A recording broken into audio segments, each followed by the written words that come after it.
Je vais vous présenter 4 intervenants, 4 invités donc à cette mini-conférence. Et je le disais, on va parler de développement économique. Alors, j'ai à mes côtés Yves Vincent. Bonjour Yves, vous êtes chef produit chez StatShop. À vos côtés, il y a Guillaume Sivad, CTO StatShop.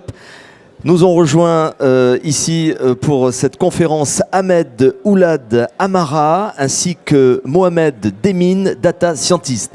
Yves, on va démarrer par vous. Le thème, l'intelligence artificielle au service du développement économique. Nous vous écoutons. Merci, merci pour votre présence. Donc on va présenter notre activité StatShop. Nous avons constaté il y a 8 ans lors de la fondation de StatShop qu'il y avait un besoin pour un analytique web qui soit indépendant de Google, qui soit accessible. Donc nous avons créé StatShop en alternative à Google Analytics parce que nous avons constaté que sur la façon dont était traiter la donnée chez Google Analytics, nous avions un manque de données évident. D'autre part, les données présentées par Google Analytics sont branchées sur les API uniquement de Google. Donc on avait besoin d'avoir des connectivités à plusieurs plateformes. Nous avons commencé par évidemment la plus importante Google, puis nous avons connecté Microsoft, Facebook, des plateformes publicitaires qui sont arrivées ensuite. La traçabilité du parcours individuel, on le verra plus tard. On avait besoin, à l'époque, en 2013, on avait constaté qu'on était déjà à 17% d'utilisateurs mobiles. La part, en 2014, est passée à 27%. Depuis 4-5 ans, on plafonne à 50-55% pour l'an dernier. Donc on avait besoin d'une plateforme cross-device. Donc forcément pas basée sur le cookie dès le départ de la conception. Hop. Donc je présente la base, l'analytics qui est en production depuis longtemps déjà, avec des KPIs, donc les principaux KPIs qu'on connaît sur un web analytique, qui vont être les pages vues, les sessions, le nombre de visiteurs par source, tout à fait classique, avec dès le début l'originalité d'avoir le nombre d'actions avant conversion, puisque dès le départ on ne veut pas se concentrer uniquement sur le dernier clic avant l'achat. Donc dans notre exemple, on a un panier moyen à 667 € et en moyenne 4 jours de délai de prise de décision entre la visite et la transaction, puisqu'ici on est chez un commerçant. Donc on a le panier moyen et taux de conversion global qu'on va rapidement distinguer entre les plateformes. Par exemple, on a un meilleur taux de conversion desktop que mobile, mais on verra que c'est un peu plus compliqué que ça tout à l'heure et qu'on avait vraiment besoin d'avoir la distinction sur les parcours d'achat. Donc très classique, on a des indicateurs d'évolution du trafic par source. On va avoir des alertes également sur les baisses de chiffre d'affaires, les hausses de chiffre d'affaires. Donc ça, c'est des systèmes d'alerting qu'on a déjà mis en place. Et donc, on est ici pour parler d'intelligence artificielle. On montre d'abord effectivement le data qui est collecté sur le web et après, on va le contextualiser pour le rendre plus utile. Le modèle d'attribution, donc je le représente dès le départ, il faisait partie du projet StatShop. Souvent, c'est le dernier clic qu'on va voir et on a plusieurs modèles qui sont personnalisables. Donc je démontre effectivement là une liste de conversion en last click. Donc on voit une seule couleur par transaction, ce qui signifie que en fait on va omettre toutes les leviers découvertes. Là on a donc le dernier clic qui est un accès direct sur mon exemple de transaction de 319 €, tandis qu'en fait on a eu du référencement naturel avant. Donc c'était un levier de découverte. Donc tout ça pour dire qu'effectivement on collecte la donnée web de façon intégrale et que contrairement à Google Analytics version 4 qui a été publiée en 2020 avec son Data Driven Model, nous on va être libre et transparent. Tandis que Data Driven Model vante ses vertus, mais cependant on n'a pas les données derrière et on a tendance à constater que c'est toujours les données Google qui sont privilégiées, bien évidemment. Donc voilà un détail de commande. Voici un exemple. Donc on est toujours sur la donnée web. On va avoir ici un clic payant qui a eu lieu le 30 mars, puis un accès direct. Donc on a eu une mémorisation. Ensuite on a eu YouTube, effectivement, qui dans les 2/3 des achats est un acte de confiance. On va regarder des vidéos YouTube qui expliquent un petit peu les produits quand on est sur des actes engageants. Et donc ça se termine par toujours un clic en payant sur Microsoft. Et du coup, il n'y a aucune touche payante Google sur cet exemple-là. Un autre exemple, par exemple, là on est sur du 100% Google. On va avoir 3 appareils différents qui ont contribué à la vente. Donc si on n'était pas cross-device, on verrait uniquement le dernier clic qui a eu lieu, les 2 derniers du 18 et du 19. Tandis que là, on va avoir une présence tablette qui a fait la découverte, hein, le 14 et le 18 mars, puis du mobile. Et enfin, un achat qui s'est concrétisé du coup le lendemain. Donc il y a eu une nuit de réflexion, hein, la nuit porte conseil pour un achat.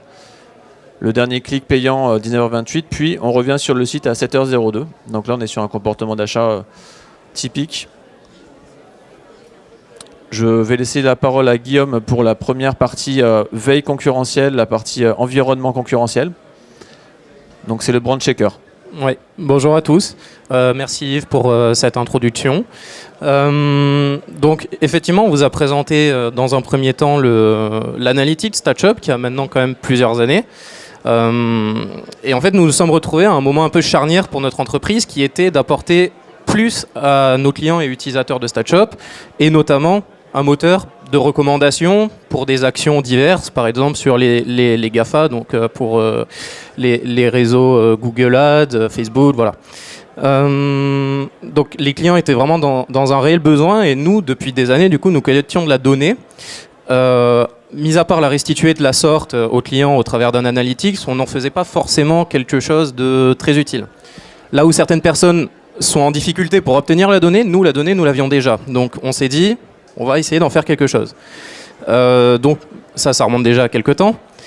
Nous avons du coup, premier petit bébé finalement de cette remise en question et réorientation de l'entreprise, toutes les notions qui peuvent être liées à la protection de marque pour les clients. Donc voilà, donc je vais prendre un exemple sur le monde de l'hôtellerie qui est tout de même assez particulier. On a ce qu'on appelle les OTA, excusez-moi, comme Booking, voilà, Hotel.com, divers et variés, qui finalement font du vol de l'usurpation d'identité finalement d'hôtels pour obtenir des réservations et toucher leur commission au passage. Donc nous avons mis en place un outil de veille concurrentielle, comme l'a dit Yves, qui finalement va analyser l'internet mondial, comme on dit, et détecter l'utilisation de notre marque sur les différents réseaux, donc Bing, Google, voilà. Et suite à ça, du coup, remonter un système d'alerting pour prévenir le client de l'usurpation de sa marque. Dans le monde hôtelier, du coup, on a cette notion-là, et du coup, il revient finalement aux hôteliers de protéger eux-mêmes leur marque en publiant finalement du référencement payant sur les moteurs de recherche de manière à prendre le dessus sur les OTA, mais également en protégeant leur marque. Donc nous avons tout un système de détection, alerting et du coup notification de ces usurpations-là pour, de manière automatisée, activer un petit bouton on-off en fait, tout simplement pour publier des annonces finalement sur la marque du client et ainsi protéger sa marque. Et du coup maximiser, comme le titre de notre présentation l'indique, maximiser le développement économique à l'aide de l'intelligence artificielle. Donc on est à ce niveau-là pour cet outil à un niveau très basique d'intelligence artificielle qui est relativement simple, qui n'a pas la même volonté que les personnes qui sont passées avant nous en termes d'éthique, on va dire, pas vraiment d'éthique, mais voilà, c'est pas le domaine médical, c'est simplement gagner plus grâce à des systèmes d'alerting divers et variés. Voilà, donc je pense qu'on a fait le tour pour le brand checker. Donc cet outil est disponible sur StatShop à tous nos utilisateurs. Maintenant, je rends la main à Yves. Voilà, merci. Donc là, ce qu'on vient de voir, c'était une présence des compétiteurs qui, en l'occurrence, sont des OTA, donc finalement des revendeurs qui vont recycler la marque pour faire des réservations directes. Donc pour pouvoir prendre des vraies décisions au-delà de l'analytique, on a besoin de connaître également le facteur prix, qui est un nerf de la guerre évidemment sur le e-commerce. On a du coup lancé une routine de mesurement de la compétitivité qui permet de prendre des décisions. Et l'élasticité prix n'est pas toujours la même selon un annonceur, selon un autre annonceur. Donc on va effectivement devoir faire tourner cette routine de façon systématique et les conclusions ne seront pas toujours les mêmes, d'où le recours à une intelligence artificielle. Dans cet exemple-là, donc ce que nous voyons à droite, c'est le coût par clic moyen selon le statut. Donc un statut rouge signifie que je suis plus cher que mes compétiteurs et le statut vert signifie que je suis au même niveau. Le statut bleu signifie que je suis inférieur en termes de prix, donc plus compétitif que mes compétiteurs. De façon surprenante, on va voir que le coût par clic moyen est plus élevé, mais par contre à droite, le taux de clic, c'est-à-dire l'attractivité de l'annonce, lui, reste plus élevé quand on est supérieur. Donc là en fait, pour l'annonceur, ça va être une double peine. Non seulement il va payer son clic plus cher, mais en plus il reste attractif, donc il va quand même attirer des clics. Résultat, la décision immédiate, c'est de lancer une alerte. Donc couper immédiatement l'annonce sur le produit incriminé, le produit qui est trop cher par rapport aux compétiteurs, et de prendre une décision. Est-ce qu'on va se mettre au prix référentiel ou pas? Donc là, il va falloir effectivement une décision humaine parce qu'on ne peut pas toujours modifier les prix de nos annonceurs sans leur avis. Mais en tout cas, on va émettre une recommandation. Sur l'exemple précédent, sur l'hôtellerie, effectivement, on va avoir plus de complexité. On va le voir par la suite au niveau des prix. Donc toujours sur ce sujet retailer. Donc là, on va avoir ce qu'on appelle un casseur de prix. C'est-à-dire que le prix du magasin est lui-même dynamique. Il change tous les jours. Donc on voit le prix évoluer. Le prix monte, descend un petit peu à la Cdiscount, donc on va avoir un effet de stress marketing pour provoquer les achats. Le lendemain, je reviens, comme on a vu tout à l'heure, le prix a baissé, je fonce, j'achète. Surtout qu'on a un minuteur sur le site. Et ce qu'on a remarqué, c'est qu'effectivement, on a un prix idéal. Du coup, je vais laisser parler Mohamed sur ce sujet. Merci beaucoup Yves et Guillaume pour cette présentation. Du coup, je reviens un peu sur ce qu'il a dit Guillaume. Donc, on a le data, donc on essaye de la traiter, de l'analyser et d'essayer de trouver et d'aider à la décision pour les clients.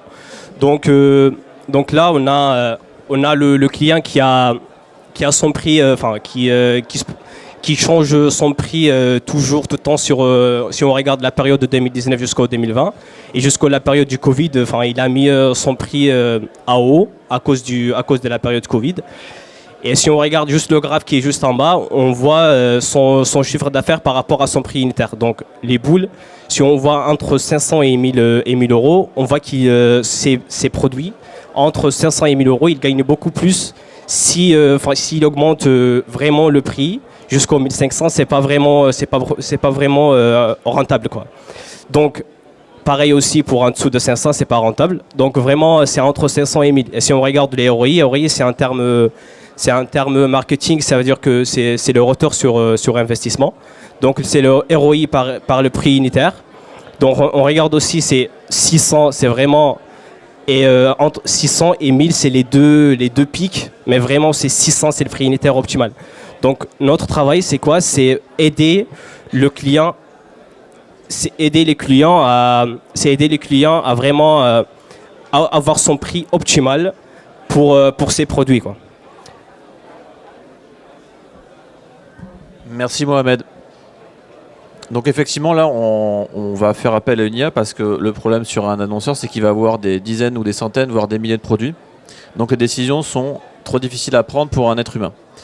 Là on va attaquer un autre sujet très contextuel sur un annonceur qui travaille dans le milieu du chauffage, du chauffage par le bois. Donc un marchand de bois. Tout simplement. On va étudier deux choses. Donc on va étudier la corrélation avec la température moyenne. Selon les années, la température baisse plus ou moins vite. Donc on va avoir ici une corrélation assez nette entre le nombre d'utilisateurs qui arrivent généralement entre moins 10 et 10 degrés. Cependant, il va falloir pondérer ceci puisqu'il y a quand même un effet d'anticipation qu'on voit à gauche. Donc on prépare la saison. Cependant, quand la saison, le principal trafic a été fait pour générer les stocks de bois, donc là on est vraiment sur un cas particulier, on va quand même avoir en fonction d'un nouveau pic de froid des nouveaux pics d'achat qu'on a constatés en 2020, en 2021 et surtout en 2022 parce qu'on a quand même eu un hiver particulièrement froid. Alors toujours sur les données météorologiques, là je vais vous laisser deviner peut-être quel est le produit en question. Donc on a cherché donc, sur un produit avec une évidente corrélation avec les nuages et la pluie. On va avoir cependant une condition assez étonnante. On va avoir une très très forte corrélation avec l'humidité, donc c'est-à-dire à partir de 80% généralement on a les précipitations. Donc là on est sur des données open source Météo France. En revanche, la température a assez peu d'influence, hein, entre moins 5 et 15 degrés, ce qui est à peu près les températures moyennes en France. On a aussi une corrélation avec la nébulosité, mais qui intervient qu'à partir de 50%. En conclusion, si on veut optimiser les dépenses, on va plutôt dépenser quand on a le meilleur taux de conversion constaté. Et comme c'est un facteur extérieur et prévisible qui l'influence le plus, on va du coup pouvoir regarder la météo. Ça va être le cas aussi pour des événements prévisibles que sont par exemple les vacances scolaires. Donc là on repart sur le monde de l'hôtellerie. Donc là on a un cas de figure d'hôtel apparemment plutôt un hôtel d'État, puisqu'on a une grande part de séjours qui ne durent qu'une seule nuit, 73%, avec également en termes de jours avant la réservation, plus ou moins on est divisé par 3. Le tiers des réservations sont faites dans plus de 8 jours. On a un tiers qui est fait le jour même ou la veille, et le reste constitue un autre tiers.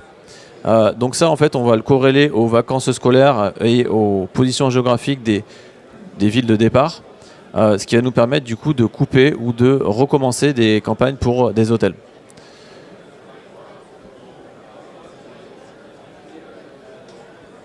Alors bon, déjà dans un premier temps, la réponse à la question que vous posez, c'est le parapluie. Donc l'objet qui est lié à un taux d'humidité plutôt fort, c'est le parapluie, ça aurait pu être le kawaii. Donc là, comme le disait Yves, on revient sur le sujet des hôtels. Donc pour l'instant, on vous a présenté tout de même pas mal de données. Mais comme vous le savez très certainement, finalement, l'intelligence artificielle et la donnée sont tout de même très étroitement liées. J'irais même jusqu'à dire que dans certains cas et certains domaines, l'un ne peut pas fonctionner sans l'autre. Voilà, donc nous avons cette donnée, et notamment on peut retrouver l'utilisation de cette donnée au travers d'intelligence artificielle comme tout le monde se plaît à le dire.